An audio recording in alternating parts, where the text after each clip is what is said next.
Saludo a Juan Pedro Illanes, magistrado en excedencia y miembro de Podemos. Buenos días. Buenos días. Cuéntenos, ¿ha reventado Podemos esa posibilidad de Pedro Sánchez para tener éxito en su investidura?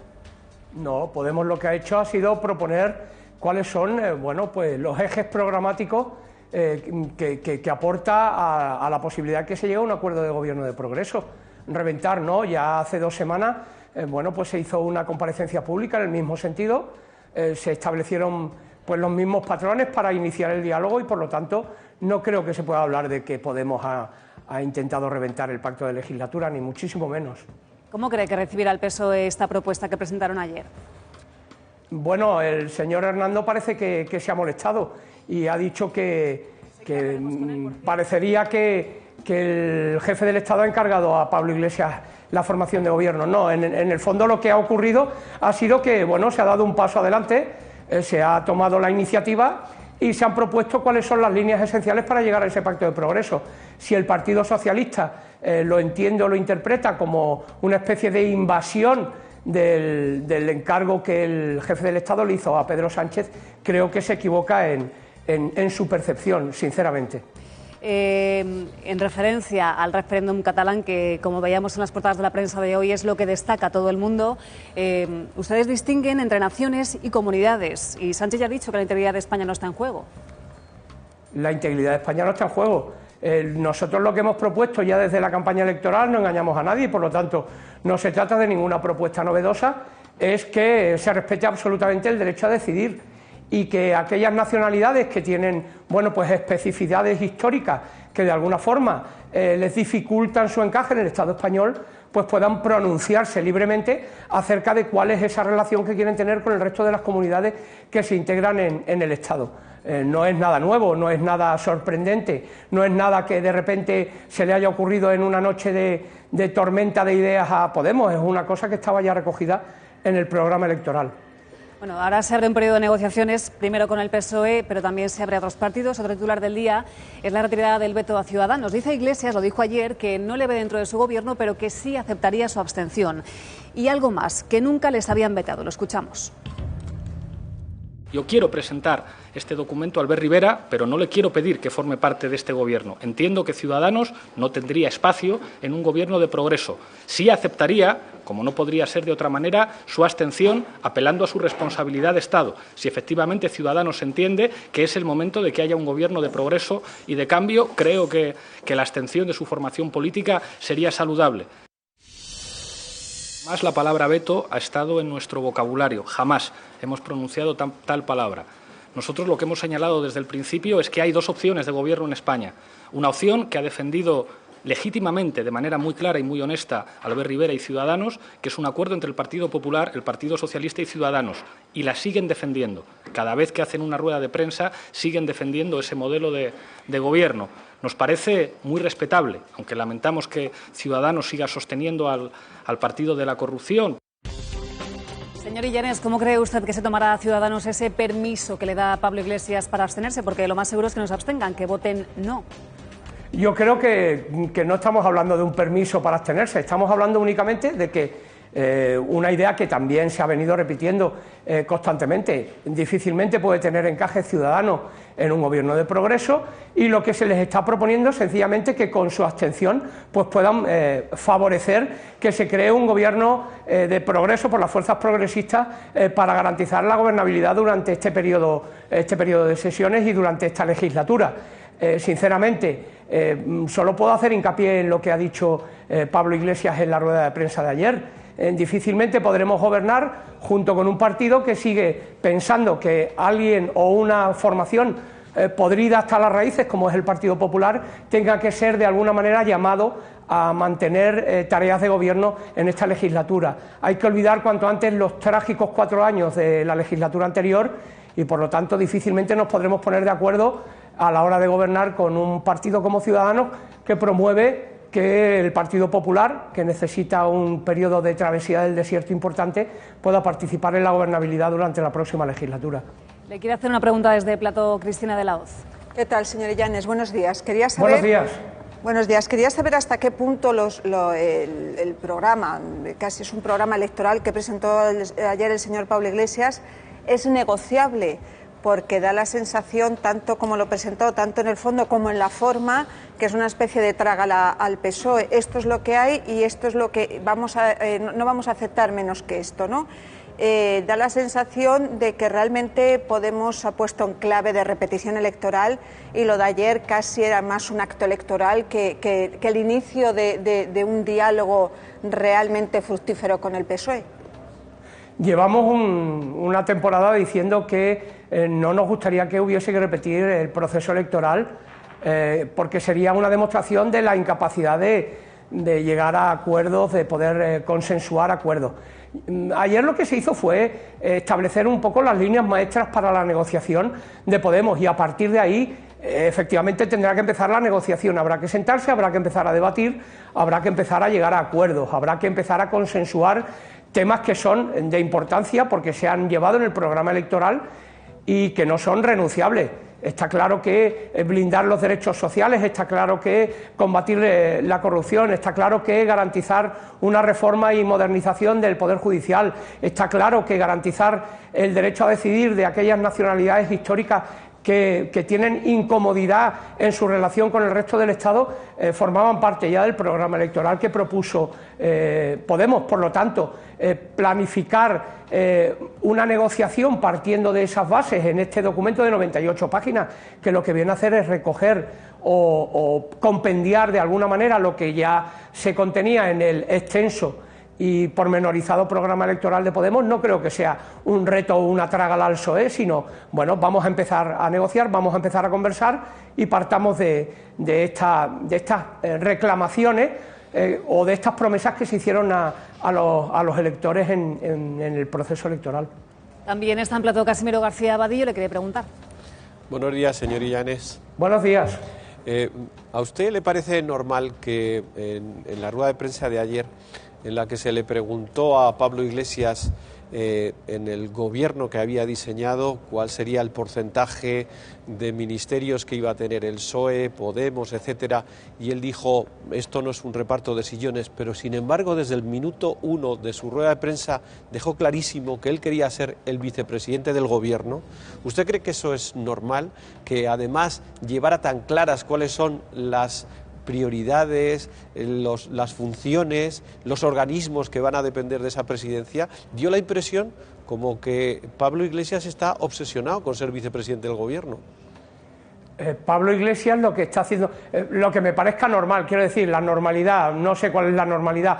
A mí me parece que Pablo Iglesias lo que presenta es que se empiece a llegar a un acuerdo entre las fuerzas de progreso para gobernar este país durante esta legislatura, reconociendo el evidente derecho que tiene a formar gobierno la persona a la que se le ha encargado el jefe del Estado, apostar por, siendo la segunda fuerza de progreso en número de diputados en la Cámara, en el Congreso, apostar por una vicepresidencia, apostar por ser el segundo del gobierno, apostar por tener una serie de competencias, digamos, colgadas de esa vicepresidencia del gobierno.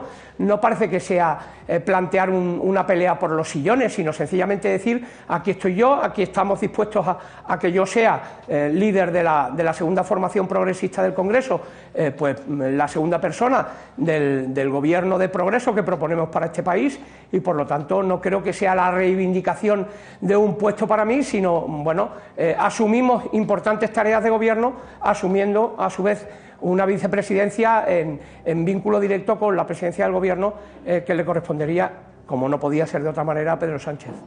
Mientras la escuchamos, señor Illanes, estoy viendo que Raúl del Pozo también está tomando nota con mucha atención en su hoja. Le quiere preguntar también. Yo le reconozco que Pablo Iglesias se ha convertido en verdadero líder. Ahora mismo es el protagonista de la película. Los otros tres son papeles secundarios. Pero usted dice que no van a pactar con el PP porque es un partido corrupto. Pero hace solo 2 meses también lo era el PSOE. ¿Cuándo dejó de ser de la casta el PSOE? ¿Cuándo dejó de apoyar el 135? ¿Cuándo dejó de ser el compañero que hizo los recortes? Es decir, ¿cuándo se transmutó el PSOE en un partido de progreso frente al Partido Popular, el partido de la corrupción? Es cierto que el Partido Socialista tiene un serio problema de corrupción localizado en Andalucía, no le quepa la menor duda. Compararlo con el problema de corrupción que tiene el Partido Popular, en fin, yo creo que no procede, porque sinceramente el problema estructural de corrupción que tiene el Partido Popular no es predicable del PSOE. Hombre, entre pactar con un partido como el Partido Popular y pactar o intentar llegar a un pacto con un partido como el Partido Socialista, evidentemente, si a alguien hay que reconocerle políticas más progresistas es al Partido Socialista. Estamos de acuerdo en lo del 135, estamos de acuerdo en un montón de cuestiones que se siguen planteando como irrenunciables por parte de Podemos y que formarán parte, sin duda, de esa negociación. Claro que no renunciamos a que se modifique el artículo 135 de la Constitución. Claro que entendemos que el PSOE es quienes llevaron a cabo esa reforma del artículo 135, y lo que les estamos pidiendo es que lleguemos a un consenso, a un acuerdo para modificar el contenido de ese artículo 135 en cuanto ha supuesto un recorte importante de derechos sociales para los ciudadanos de este país. Por lo tanto, no es un problema de reconocer mayor o menor progresismo al Partido Socialista que al Partido Popular, que también, sino que, desde luego, si hay alguien con quien nos podamos entender para llegar a acuerdos de progreso en este país, es con el Partido Socialista Obrero Español. Difícilmente se puede llegar a un acuerdo de progreso, insisto, con un partido estructuralmente corrupto como es el Partido Popular. Señor Illanes, hay una parte en esa propuesta que ustedes presentaron ayer de unas 100 páginas aproximadamente que preocupa en general, la parte económica sobre todo me refiero, porque no se llega a explicar muy bien. Se dan cifras, cuánto dinero aumentaría al cambiar la burocracia, por ejemplo, pero no se llega a explicar muy bien cómo se recaudaría, simplemente subiendo impuestos. Contamos también en plató con Juan Rayos, economista, y le quiere hacer también una pregunta. Después abordaremos la parte económica, por cierto. ¿Qué tal? Buenos días, señor Illanes. Buenos días. Los dos ejes que claramente estructuran su programa son, por un lado, usted lo ha dicho, reforzar los derechos sociales y, por otro, el derecho a decidir o el derecho de autodeterminación de las naciones históricas. Es decir, ustedes abogan por incrementar sustancialmente, muy sustancialmente, el gasto público y, al mismo tiempo, porque ciertas comunidades, entre ellas Cataluña, que son contribuyentes netas al sistema de financiación autonómico, puedan separarse, puedan secesionarse o, al menos, puedan contar con su modelo de financiación propio sin aportar a los fondos comunes. A mí no me parece mal esta última parte, es decir, a mí la competencia fiscal, la financiación propia de los gobiernos y de las administraciones me parece bien, pero no veo cómo encajan estas dos ideas. Los extremeños, por ejemplo, están recibiendo del sistema de financiación autonómico 2.500 euros per cápita. Solo del sistema de financiación autonómico. Ustedes quieren reforzar todavía más las transferencias que están recibiendo y, sin embargo, una cuarta parte de esas transferencias que vienen de Cataluña están diciendo que permitirán que Cataluña deje de contribuir. Por tanto, ¿cómo encajamos esto? ¿Cómo reforzamos el gasto para las comunidades autónomas, especialmente más pobres de España, con que Cataluña cuente con un modelo de financiación propio que, ya digo, a mí me parece bien que cuente con él, pero no entiendo cómo van a financiar sin Cataluña el resto de derechos sociales del resto de España? Bueno, el blindaje de los derechos sociales no solo depende de la financiación de las comunidades autónomas. Tenga usted en cuenta una cosa, yo vengo de una comunidad autónoma o soy diputado por una comunidad autónoma que ha sido tradicionalmente maltratada en el tema de la financiación, como son las Islas Baleares. Por lo tanto, en el programa, en las páginas que ayer se aportaron, como las propuestas de Podemos para iniciar las conversaciones con el PSOE, se especifica claramente de dónde se obtendrían los ingresos. Y no solo estamos hablando de una subida de impuestos, que también, es decir, hacer una progresividad en el pago de los impuestos en este país, estamos hablando de combatir el fraude fiscal, que también supondría un importante aumento de los ingresos del país. Estamos hablando también del enlentecimiento en el pago del déficit, porque también eso permitiría de alguna forma aumentar la cantidad de dinero destinada al blindaje de los derechos sociales. Estamos hablando también de terminar con la corrupción, que ha sido un sumidero por donde se han ido cantidad de millones de euros en este país. Por lo tanto, no solo depende de que Cataluña decida quedarse o no decida quedarse, no solo depende de que Cataluña acceda a un sistema de financiación propio. Sí que hemos dicho en ese texto que se terminó el café para todos, y sí que hemos dicho que hay que revisar la financiación del resto de las comunidades autónomas. Insisto, usted me plantea el tema de Extremadura, yo le planteo el tema de Baleares. Baleares ha sido tradicionalmente sacrificada y ha estado infrafinanciada desde tiempos históricos, y sin embargo nadie se preocupa de ese problema. Todo el mundo se preocupa de si los extremeños van a recibir o no van a recibir. Mire usted, si los extremeños tienen problemas en blindaje de derechos sociales, también en las Islas Baleares tendremos problemas para blindar los derechos sociales sociales desde el momento en que estamos infrafinanciados históricamente. Sí. Yo lo que le he dicho efectivamente es que hay un problema de financiación, de infrafinanciación en determinadas comunidades. Baleares es una de ellas, Cataluña es otra de ellas, Madrid, la Comunidad Autónoma de Madrid es otra de ellas, pero tengamos en cuenta que las transferencias extraordinarias que reciben extremeños, andaluces, castellano-manchegos proceden de que las otras están infrafinanciadas. Si las otras dejan de estar infrafinanciadas, esas transferencias a todas estas regiones se van a cortar muy sustancialmente. Estamos hablando de 2.500 euros por extremeño.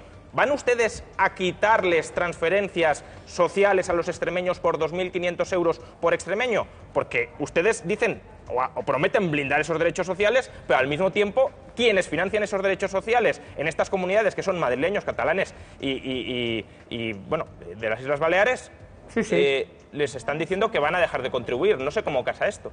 No les estamos diciendo eso, estamos diciendo que vamos a reformar el sistema de financiación de las comunidades autónomas. No les estamos diciendo que vayamos a dejar de darles 2.500 euros por extremeño, y estamos diciendo además que vamos a intentar alcanzar o posibilitar que efectivamente los derechos sociales no sufran ninguna merma en ninguno de las comunidades autónomas, obteniendo los ingresos por otras vías. Y esas vías están perfectamente explicadas en el documento económico que se ha presentado en estas 98 páginas que ayer de alguna forma se resumieron o se sometieron al conocimiento público en la rueda de prensa que hizo Pablo Iglesias.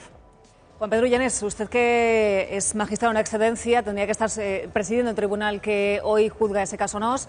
No sé cómo llevan la distancia el ver este juicio así. Lo sigo porque tengo la buena costumbre de, cuando estoy fuera de Mallorca, leer los periódicos de mi comunidad para enterarme de lo que pasa, y entonces, claro, allí es información de primer orden. Y reconozco que está resultando muy interesante la declaración de Marco Antonio Tejero. Creo que bueno, hay un antes y un después en este juicio frente al lamentable espectáculo que dio el expresidente de la comunidad y exministro de Medio Ambiente, señor Jaume Matas, reconociendo con la boca pequeña un delito que solo lleva aparejada pena de inhabilitación, pero negando haber cometido ningún delito de malversación de caudales públicos. Creo que la declaración de Marco Antonio Tejero, que va a ocupar prácticamente 3 mañanas del tiempo del tribunal, está resultando enormemente gráfica de cómo se hacían los negocios con dinero público en este país durante el gobierno del Partido Popular. Va a ser un puntal este caso, no, sin duda, en la lucha contra la corrupción. Gracias por atendernos. Buenos días. Muchas gracias a ustedes. Buenos días.